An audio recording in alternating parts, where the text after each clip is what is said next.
Hello and welcome back. In this video, we're going to be looking at how to draw a pie chart. For your NCC exams, you are required to be able to draw a pie chart. You may be given a frequency table and asked to draw a pie chart. You are not, I haven't seen in the past couple of years that I've been looking at the past papers, I haven't seen where you are expected to interpret the pie chart, but you need to know how to draw the pie chart.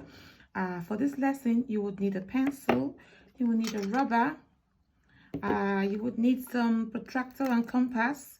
You need those two because we'll be measuring angles, as you can tell from the picture of the pie chart, and of course your pen to write with. So you might be given a frequency table like this one, and you might be asked to draw a pie chart for the frequency table. The first thing you want to work out is the relative frequencies for each subject. The relative frequencies. And so you're going to start off by calculating the total frequency, because that's needed for the relative frequencies.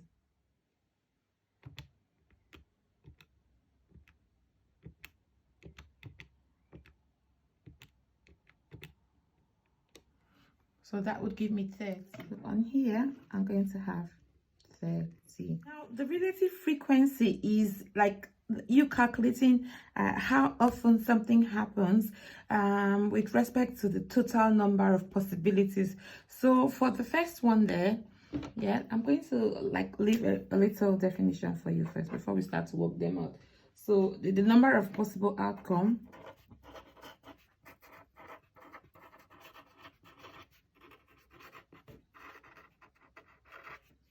over total number of possibilities. Total possibilities, let's just leave it that way, and that's where we're going to start it off from. So this one would be for this one right here would be 2 out of a total of 30.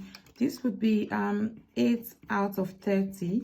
This would be 6 out of 30, 4 out of 30, 5 out of 30, and 5 out of 30. So you're gonna work this out and find out what that is out of the total number of angles in a circle. We'll come to that now. Let's work out these ones first.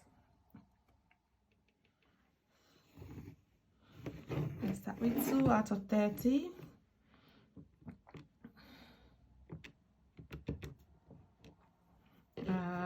I'll write that as 0.06, 0.06, 8 out of 30, 0.26,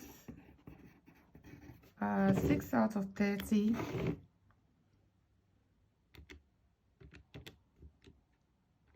0.2,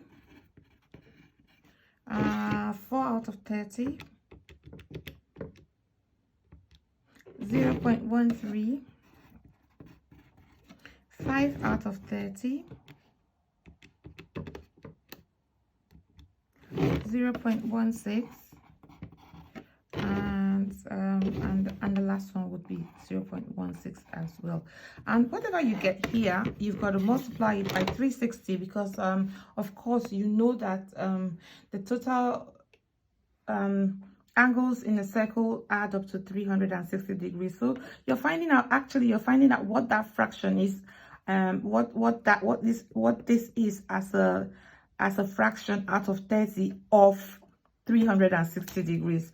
So you're going to times this by 360 and times by 360 times by 360 times by 360 times by 360 and times by 360. I would say that for the purpose of this course, and because you need to know what your relative frequencies are, and I've shown you what they are, is 2 is the number that you have here out of the total frequency. So the possibility out of the total possibilities, that's what your relative frequency is. But for the purpose of the exams, in case you have a question where you have to work out the pie chart, I think the way that I would like for you to put it into your calculator is just put that fraction right there, times it by 360, and put it in your calculator. And I'm going to write that down for you. 2 times 3 times 30. 2 divided by 30 times 360.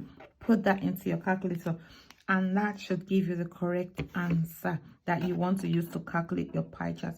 Because you don't want to be messing about with decimal numbers and rounding and all that in the exams. Okay, so let's put that in. That's the fractions put in. I'm going to put it let's increase that so that you can see it better. Okay, so we're putting this one in. Okay, so that would be 2 out of 30. Bring that out of the fraction, times it by 360, and that's going to give you 24. Okay, that's going to give you 24, and you need to do that for all of them, all the rest of them, which I have done, and I've shown you what the answers are. Yeah, and all of those answers now should give you your 360 degrees when you add them all up. Once we got the angles, what we have to do now is to draw the pie chart. We got the angles, we want to draw the pie chart. So I'm going to grab a sheet of paper. Yeah. I'm going to grab that sheet of paper.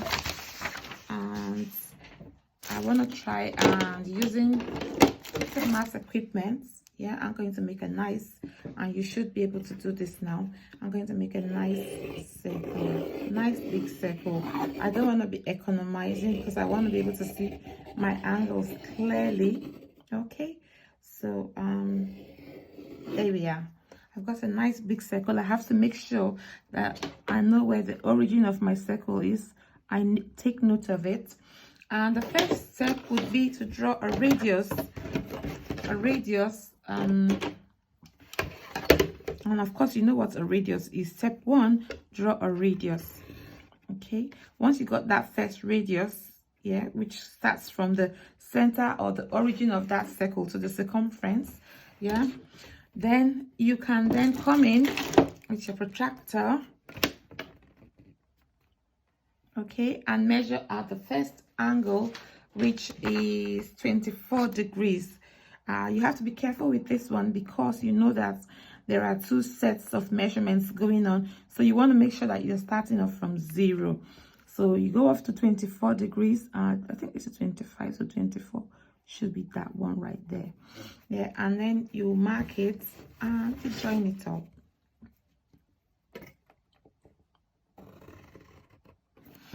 The next one is 96 degrees. So with 96 degrees, you have to again put your protractor at the center and line it up with the line that you have just made for 24 degrees. Yeah, line it up and then mark out 96 degrees. I think this is 90, so that should be 95, and the next one right there should be 96. And you join it up, and this is what you have to keep on doing until you've made all those angles. The next one right there is 72 degrees. So I'm going to put my put this middle bit of my protractor with the middle of my with the center of my circle, and make sure I'm starting from 0 and measure out my 72 degrees starting from 0. Starting from 0 right there. I'm going to count all the way up to, this is 70, and so 72 should be that one right there. So I'm going to measure up that one and join it up. Now the next one is 48. I'm going to put my protractor in the middle, join it up with the origin of the circle. Make sure that I'm starting from 0. Start counting to 40. For that is 40. This is 50, so 48 should be 2 behind. Yeah, and I'm going to join that up. Okay, and the next one is 60 and 60. Yeah, the next ones are 60 and 60. So I'm going to have 160 coming this way.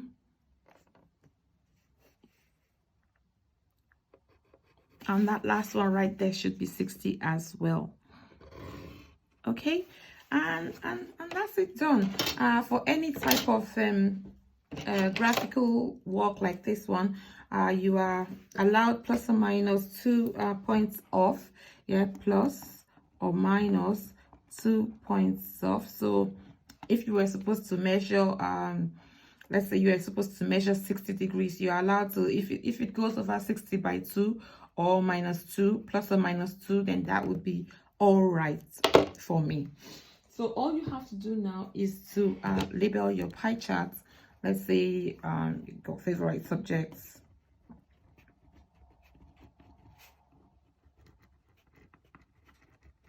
And you do not have to draw the you do not have to label the angles, but you can just say that this one represents that first one was English. This one represents English.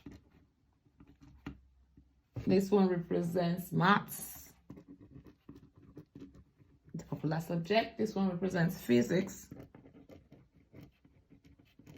This one represents chemistry. This one represents biology. And this one represents RE, okay? Religious studies. So yeah, that's it. That's your pie chart done. That's your pie chart done.